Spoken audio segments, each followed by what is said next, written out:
সাবেক প্রধান নির্বাচন কমিশনার ডক্টর এটিএম শামসুল হুদা বলেছেন, নির্বাচন কমিশনকে পুনর্গঠন করে সব রাজনৈতিক দলের অংশগ্রহণ নিশ্চিত করতে পারলেই নির্বাচন প্রশ্নবিদ্ধ হবে না।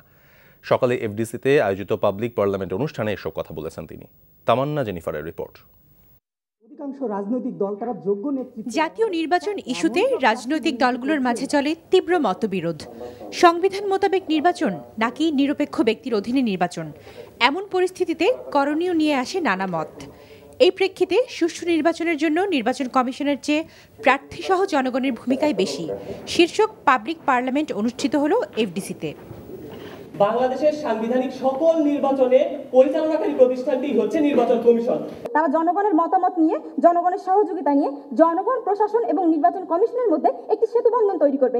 যে আমাদের এই বাংলাদেশকে কি আমরা নির্বাচনবিহীনভাবে পরিচালিত করব, না একটা সুষ্ঠু সুন্দর নির্বাচনের জন্য আমরা পরিচালিত করব। এবং সেই লক্ষ্যে কিন্তু আজকের এই মাননীয় প্রধানমন্ত্রী কিন্তু তার বক্তব্যে স্পষ্টত বলেছেন যে তার নেতা কর্মীদেরকে প্রত্যেককেই তার নিজস্ব এলাকায় যেতে, জনগণের পাশে থাকতে, তা না হলে আগামী নির্বাচনে কিন্তু জনগণের কাছ থেকে ভোট পাওয়া যাবে না।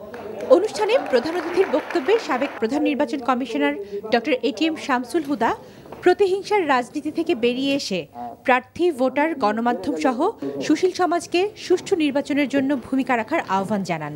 সব দলের না থাকে, অংশগ্রহণ না থাকে, সেই ইলেকশনও প্রবলেমেটিক হবে।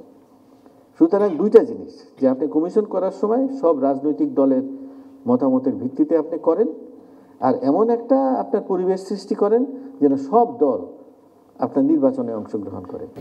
ডিবেট ফর ডেমোক্রেসির আয়োজনে এই মক পার্লামেন্টে সরকারি দল হিসেবে BGMEA, university of fashion and technology এবং বিরোধী দল হিসেবে প্রাইম এশিয়া ইউনিভার্সিটি অংশ নেয়। অনুষ্ঠানে সভাপতিত্ব করেন ডিবেট ফর ডেমোক্রেসির chairman Hasan Ahmed Chowdhury Kiron. Tamanna Jennifer, NTV news, Dhaka.